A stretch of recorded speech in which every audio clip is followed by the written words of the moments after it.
पीले दांत वाली बहू। रंजना कभी ब्रश नहीं करती थी। उसे कितनी बार उसके माँ बाप ने डांटा, लेकिन उसका कोई असर उस पर होता ही नहीं था, जिस कारण से उसके दांत पीले पीले हो जाते हैं। शादी के बाद। अरे बहू, वैसे तो तुझ में कोई कमी नहीं है, पर तेरे दांत इतने पीले कैसे हैं बेटा? कैसे मतलब? कोई सर्जरी थोड़ी ना कराई है। वो तो क्या नाम, मैं ब्रश नहीं करती थी तो पीले हो गए। अब क्या करूं? आप कहें तो लाल करवा लूं या फिर काले? यार ये क्या है, क्यों माँ से लड़ रही हो? लड़ रही हूँ? अरे मैं लड़ रही हूँ या ये बोल रही है कि दांत पीले हैं, पीले। अरे तपस्या थोड़ी ना की है इन्हें पीले करने के लिए। बकायदा ब्रश नहीं किया है 20 साल तक, तब जाकर। छी, कैसी बात कर रही हो? ये उस वक्त तो पीले नहीं थे जब हम लोग तुम्हें देखने आए थे। अरे तब साफ करवा लिया होगा डेंटिस्ट के पास जाकर। अब देखो कैसे पीले पीले लग रहे हैं। रंजना सास की तरफ गुस्से से देखती है। फिर शुरू हो गई पीले पीले पीले। अरे पीले तो तब भी थे जब मेरे हाथ का रसगुल्ला उड़ा उड़ा कर खा रही थी और बोल रही थी, लड़की नहीं गुणों का खजाना दे रहे भाई साहब आप। खैर, अब वो लोग करते भी तो क्या करते, पीले दांत वाली बहू पल्ले पड़ी थी तो झेलना तो था ही। एक दिन कीर्तन में रंजना गाना गा रही थी। अरे कमला बहन, माँ का द्वार है, यहाँ तो सब शुद्ध होकर आते हैं, फिर अपनी बहू को ब्रश भी नहीं करवाती तुम। दूर से पीले पीले दांत भक्ति में बाधा उत्पन्न कर रहे हैं। अरे कोई 2 साल के बच्ची थोड़ी ना लेकर आई हूँ मैं बहू बनाकर। अच्छी खासी लड़की है, अरे कैसे करवाऊं ब्रश? ये तो उसे खुद करना चाहिए ना। अब माँ बाप तो इसके जैसे तैसे निपटा दिए, ये नहीं सोचा कि सास कैसे संभालेगी। सास बहू को लेकर घर आ जाती है, लेकिन सोच लेती है कि अब इसे लेकर कहीं नहीं जाएगी। अगले रोज बहू कहती है, अरे क्या हो गया, मंदिर नहीं जाना क्या? कीर्तन का वक्त हो रहा है। मेरी मधुर वाणी से कान्हा जी जागते हैं और सोते हैं। आप तो जानती है ना उनकी भक्ति में कितना मन लगता है मेरा। वो क्या है ना, तबीयत ठीक नहीं लग रही है मेरी, आराम करूंगी मैं। तबीयत ठीक नहीं लग रही? अभी तो मिथुन के गाने पर नाच रही थी आप, और अब बोल रही है कि तबीयत ठीक नहीं लग रही। अरे भक्ति में मन लगा लो सासू माँ, ऊपर जाना है, क्या मुंह दिखाओगी आप? हाँ? सास को बहू की बात पर गुस्सा आ जाता है। मैं क्या मुंह दिखाऊंगी, इसकी चिंता तो ना कर, समझी? अपने मुंह की चिंता कर, जो ये पीले पीले दांत लेकर हर जगह पहुंच जाती है।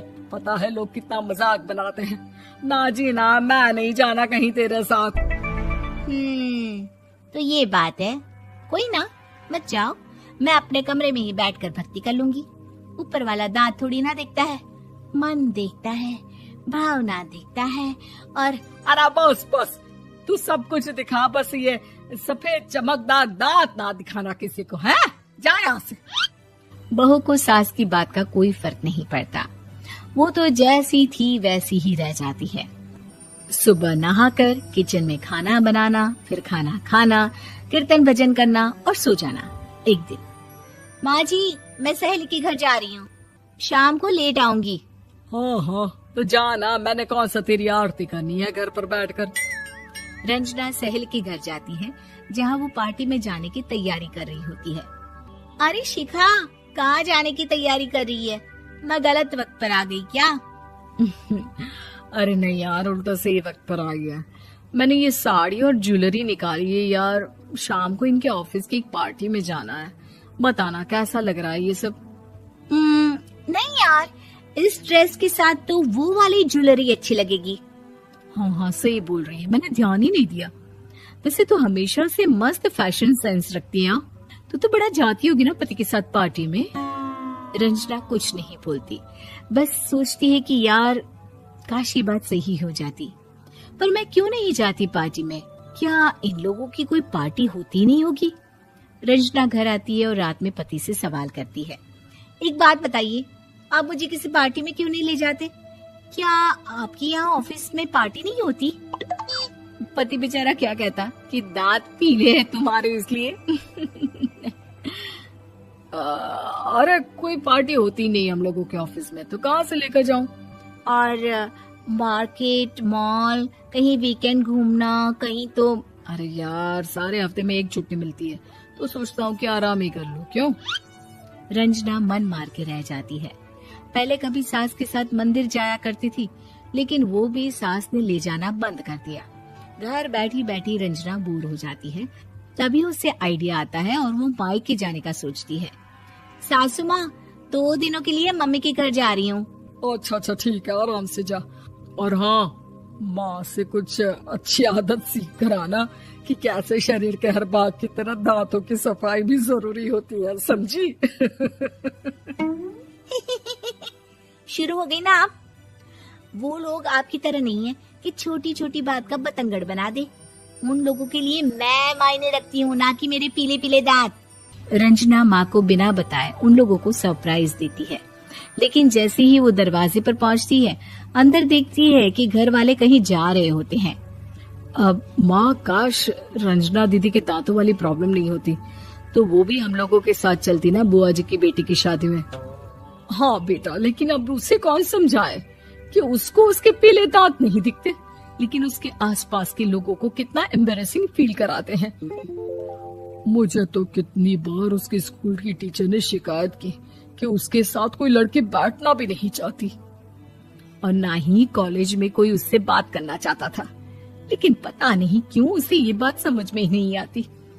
कोई कमी नहीं है उस लड़की में, बस यही कि दांत पीले हैं। वो तो भला हो जीजाजी और उनकी माँ का, जो दीदी को जैसी है वैसे ही रखा हुआ है। रंजना को अपने घर वालों की बात सुनकर बहुत दुख होता है। वो सोचती है कि वो क्या करे, लेकिन फिर वो सीधा डेंटिस्ट के पास जाती है, अपने दांत चमकाती है और कसम खाती है कि वो रोज ब्रश करेगी। अरे क्या हो गया? तुम तो 2 दिनों के लिए गई थी ना, पर कोई ना, अच्छा है, चलो आ गई तो।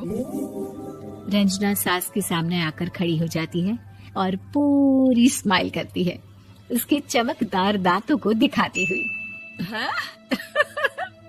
चले मंदिर। माँ, मुझे माफ कर दीजिए, मैंने आप लोगों को बहुत एम्बैरेसिंग फील करवाया। मैं आज से रोज ब्रश करूंगी।